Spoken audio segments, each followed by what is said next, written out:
All right, Gordon, raise your hands and I will get you the mic. John, Gausman looked good. What was it like for you to watch that from the dugout today? Yeah, man. I was first pitch. I think it was 96, whatever it was. He was just in total control. From the get go. I think it was just the fourth inning where it was first and third. He gets a pop up and a punch out.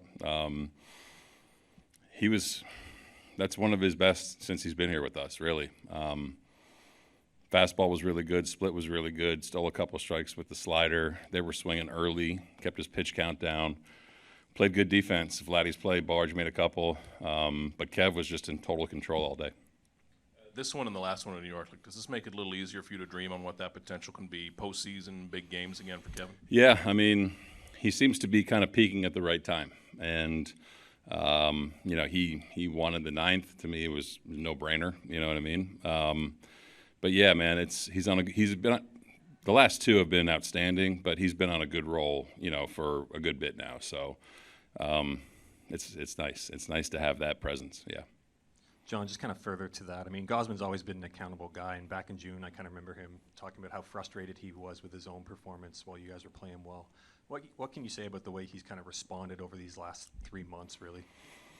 Yeah, man, he's professional. He gets it. He understands that how important he is to the staff. He understands, the value of starting pitching.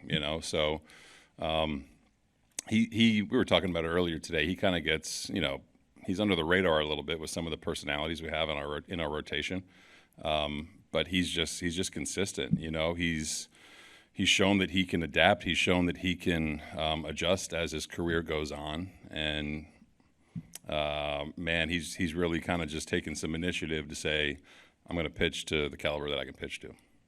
And then just generally, you guys winning the series after a couple tough losses in New York, how do you feel about how you guys responded and bounced back? Yeah, that's the goal, right? Win every series. Came out today, it's nice to score early. They've pitched well against us both here and at their place. So nice to get the lead and allow Kev to kind of go. But it's, again, these guys are really good at turning the page, So tough one last night. It starts on the mound. Kev was awesome, but I think that these guys continue to just show up and do their job. So on to Baltimore. John's 27th complete game in the majors this year, just the 11th shutout, underlining how rare that is. What are the factors that go into allowing a pitcher to go the distance?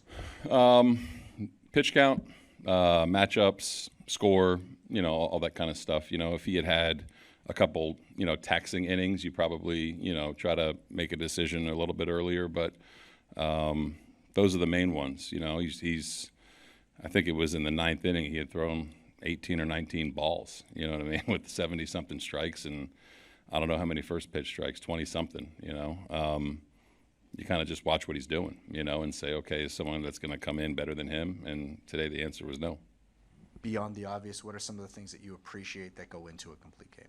Resets the bullpen and gives guys a little bit of a blow. We had a couple of guys down today, and it just, again, you don't want to do that at the expense of Kev. He's going to be pitching on normal rest next turn, so you want to be mindful of his pitch count.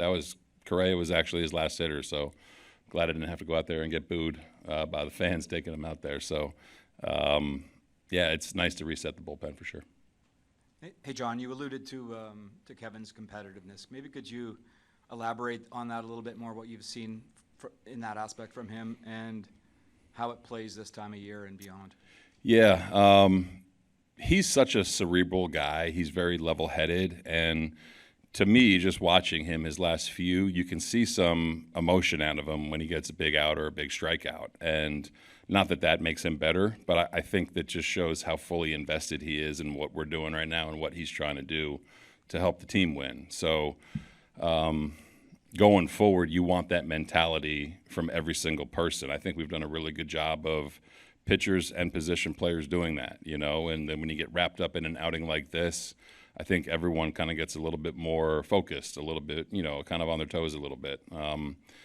But I think going forward, it's days like today are good because you can rest the bullpen, but days like today are good because it kind of builds a little bit more character with the guys in there too. John, Alvarez is obviously one of the better hitters on the Astros, but he's on an 0 for 16 drought against Gausman, and I believe it's with 9 strikeouts.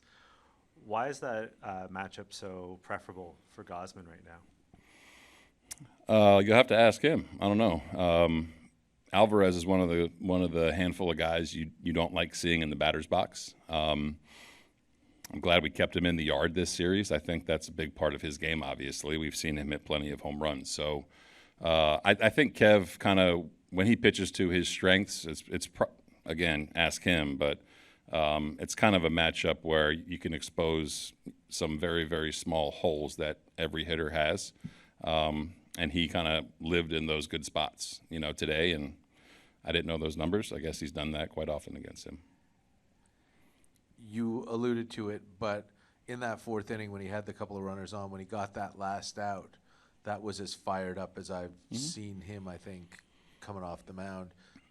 When you sort of answered it, but when you see that level of emotion from him beyond the fact that he's invested in this, what does it tell you? There's accountability to it. There's personal drive to it. You know what I mean? And understanding kind of how important he is to our team. I think that I love seeing that from anyone, whether it's starter, reliever, hitter. I think it's okay to show emotion when you are totally present in the moment and you're trying to do something. So again, Kev is very, very even keeled, and I think that rubs off on guys a little bit too. When you see a guy of his caliber reacting in real time, it rubs off on everyone. It gives you a little bit of, okay, let's score some more for him, or let's play tight on defense. It's a real thing, But I just love where his mindset is right now. And as far as the offense goes, an immediate big hit from Lucas and another one later in the ball game. It feels like he's been doing that a little more lately the last week or so. What have you seen out of him? Yeah, he has good at bats. He understands the situation that he's in. He's one of the many guys, maybe at the very high at the list of understanding what we're asking out of him. There's times where he's bunted, there's times where he's hit home runs, there's times where he moves a guy over. That was nice to get the game started that way. It was a great read from George and a great send from Carlos with nobody out. But Lukey has been, you look up and you kind of look at his numbers, and it's 60 RBIs, and he's been very, very productive. It's easy to put a guy in there knowing what you're going to get. It's not sexy, but you kind of know what you're going to get. I think him and Schneider right now are kind of doing that. John, sticking with the offense and with Schneider, what did you see out of his at-bats today? I mean, really good first one, obviously. Kind of like the matchup, with, some breaking stuff and not an overpowering heater, and took advantage of a fastball that ran back in his first AB, and then just did his part, with a runner at third and less than 2 outs. I even think his last at bat, he's taking good swings. He's taking intentful swings, and when you're doing that and you're controlling the zone too, it's what we're looking for. So he's been under the radar really good for a while, and I know it hasn't been playing every day. He contributes off the bench sometimes, but he's really, really doing his part. Thanks, everyone. Thanks, guys.